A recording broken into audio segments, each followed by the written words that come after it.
Petroleum and Steel Development, my younger brother Dharmen Pradhan, Satish Mahana, Arna Sundarajan, Shiv Salam, Mr. Mukesh Ambani, Sunil Mittal, two giants of this great digital initiative of India, Rajan Matthews, ladies and gentlemen, Namaskar. Why I am very impressed by this Congress, and I wish at the very outset to compliment Mr. Manoj Sinha, Arna Sundarajan, the DOT and COI. The holding of this Congress is an affirmation of the arrival of digital India on the world platform. That is the most important. I will subsequently unfold when I speak as to how Indian digital story is being replicated world over. But at the very outset, let me talk about the great mobile revolution of India. It is something like a folklore story. From 3% penetration in 99 to 1.18 billion mobile phones in India today, in a population of nearly 1.3 billion. In Lightning, we say we have added mobile phone in India in the last 3 years of the Narendra Modi government, equal to the population of Italy and France. That is scale on which we work. But where I need to compliment both Mukesh Bhai and Sunil Mittal, that regardless of all their competition, and yes, India is a free country, we encourage free competition. But what they have ensured, and including the BSNL and other mobile companies, India's mobile ecosystem is what? The most economic call, the most economic data, and the most economic mobile phone. That's what they have done for the country. And not only mobile phone, but even mobile manufacturing. Yesterday I had tweeted, in the last 3 years of Narendra Modi government, 95 mobile companies have been established in India. This morning I was corrected, now the number is 100. In the last 3 years, 100 mobile factories have come in India. And when Satish Mahana is here, my good friend, I wish to tell you, 32 of these have come only in Noida and Greater Noida, which is emerging as a big hub of mobile manufacturing. Why our Prime Minister talked about digital India? I would like to highlight the basic philosophical underpinning of digital India, some of which Mukesh Ambani touched. We missed the industrial revolution. We missed the entrepreneurial revolution. We don't want to miss the digital revolution. We want to become the leaders in that initiative. And the first one. What is the second attribute of India's digital story? India's digital initiative is more for the poor and underprivileged. But the whole idea is to create digital inclusion by bridging the divide between digital haves and digital have-nots. This fundamental philosophy is required to be appreciated. If that is the idea, where does technology fit in? We will come with technology which is affordable, number one, which is developmental, number two, which is inclusive, number three. Just now, Dharmen Pradhan talked about Aadhaar. Today, we are leveraging 1.18 billion and 18 crore Aadhaar, with 1.18 billion mobile phones and 18 crore, with 100 crore bank accounts, 30 crore, nearly 30 million Jan-Dhan account of the poor, and creating an ecosystem of digital inclusion. I'll give you 3 examples. Dharmendra gave one. We are servicing all the pro-poor initiatives, subsidy of gas, subsidy of kerosene, subsidy of ration to the bank account. Do you know how much we have saved? Close to $10 billion, 58,000 crores. which used to be pocketed by middlemen and fictitious claimants. Maidan just talked about how much fake gas connections we have been able to check. We have also checked about nearly 32 million fake ration cards, which used to be pocketed for extraneous considerations. This is India's digital story, where mobile is playing a very crucial role. This you need to understand. I would like, because I see a lot of international participants here also, I would like to mention about a sample of India's digital technology. This is the Aadhaar card of mine. What does it contain? My photograph. I am a male. In the rear is my permanent partner address. It does not contain the name of my parentage, my community, my religion, my caste, my educational qualification, or even my income or my medical record, by which you can be trolled. But what it does contain, my fingerprint and my iris in very safe condition, properly stored in the system, in encrypted form, backed by a parliamentary law with due regard to privacy. Even I, as an IT and Law Minister of India, cannot disclose my fingerprint and iris to unauthorized use. I can be prosecuted. How much we spend on Aadhaar? Just $1. That is no technology of India. How many authentications we do?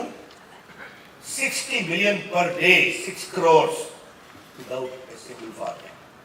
Our digital locker is again like that. Therefore, from e-hospital to e-scholarship to GST to digital payment, India's digital payment is becoming a big story.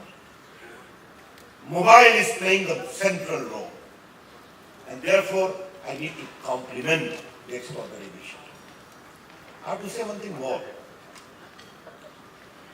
On the 1st of July 2015, when I had the privilege, the PM asked me to handle the communication ministry, the Digital India Summit we had done to launch the Digital India. And there, Mr. Mukesh Ambani and Mr. Sunil Mittal and other publicly announced how much they are going to invest. I recall, Mukesh Bhai, you announced 1.5 lakh crore, and Mr. Mittal, you announced about 1 lakh crore, if I am not mistaken. I am happy to know today that all of them have invested more than what they have promised. Because Digital India is a partnership program in the government, the private sector, and the people. The Prime Minister always says, I want mobile to be available in hands of everyone for the purpose of mobile governance. Recently, we are going to also launch about Umang platform, where 100 government services are going to be available to the government of India at a click of a button. Others have also come. In India, mobile is becoming an important component of good governance, where you all need to be competent. Just 3 quick issues I have to flag today. The first is the emerging contours of India's digital economy. And I would like the foreign delegates to note it in particular. As Rajan just said in the initial part of his observations, Indian digital economy is poised to become a $1 trillion economy in the coming 5 years.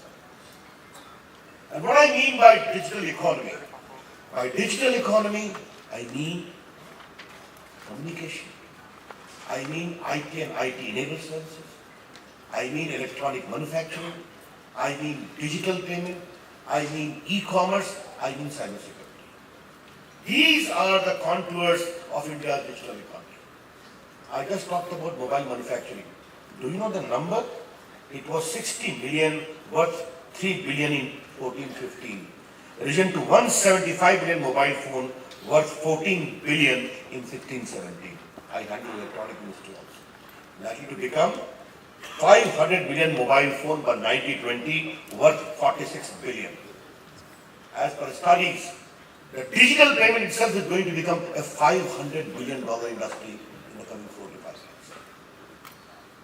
How Indian IT and communication has risen in the world? I see 3 stages. 1, Indian IT company went abroad to scale the world. Their presence in 200 cities of 80 countries. The first stage. India became a big outsourcing destination. Second, the world started coming to India. The Googles and the apps and the WhatsApps and everyone you talk about, the Twitter to Facebook came to India. To Amazon. The third, India's startup movement is rising. 3 to 4 startups every day. And India is going to become a big startup destination. I would like to appeal to all of you that let the theme of this Mobile Congress go, that this great digital economy of India, powered by innovation, initiative and enterprise, is going to become a model for the rest of the world as to how digital inclusion is becoming a great success. Two more observations and then I will conclude. Data is the oil, everyone is saying that. India, just now we have released by a proper licensing condition India's data for use, healthcare, education, all the government data. But remember one thing, India being a democracy governed by rule of law, data privacy is also an issue emerging.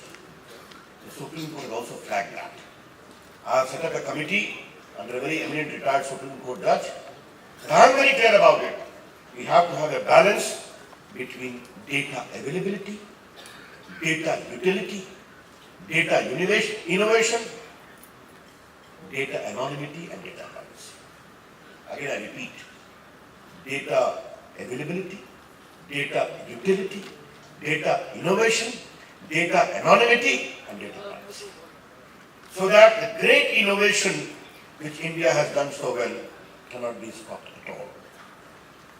These are the ecosystem, and I must tell you, I am very proud of my Prime Minister. Dharmendra, a little understated, the way he encourages us. And Sunil, you were talking about new policy. Dharmendra and myself are coming from the cabinet meeting. We have just approved installation of towers in all the army cantonment areas of the country. Today we have done that. But this is how we take decisions, you know that.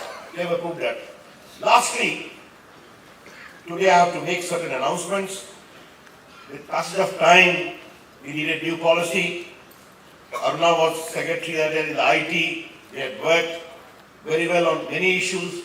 She is aware of those issues. And Manoj, being an intelligent engineering mind, also knows the worth of these issues. We have decided that we shall be finalizing a new electronic policy, a new IoT policy, a new software product policy, a new e-commerce policy, and a new cloud policy very soon. And these we will do with proper interaction with the stakeholders. And whatever is required to be done to propel India to digital high growth will always be done with great initiative. Just one center of excellence was established in Bangalore. I have decided we will be doing 3 new centers of excellence in India, in Gandhinagar, in Gurgaon, and in Visakhapatnam. They will be dedicated to the new areas of growth. And I have also directed that center of excellence must be established in new emerging areas. Blockchain, data science and analytics, augmented reality and virtual reality, and artificial intelligence and machine learning. You know, there is one word about Indian mind, jugaad. Whether it is Manoj or Dharmendra or me, all of us have been activists from our student life. As activists in the student life, JP movement, Vidyarthi Parishad. We have been fortunate to see India evolve and grow because of our political activism all over the country. But the India which I am experiencing as an IT Minister of India is mind-boggling. The sheer innovative power, the optimism, the perseverance, and the innate confidence to scale the sky. That is the true story, India's digital story. And I am very happy the Indian Mobile Congress is going to become the occasion to share the success of those initiatives. Thank you. Namaskar. Jai Hind.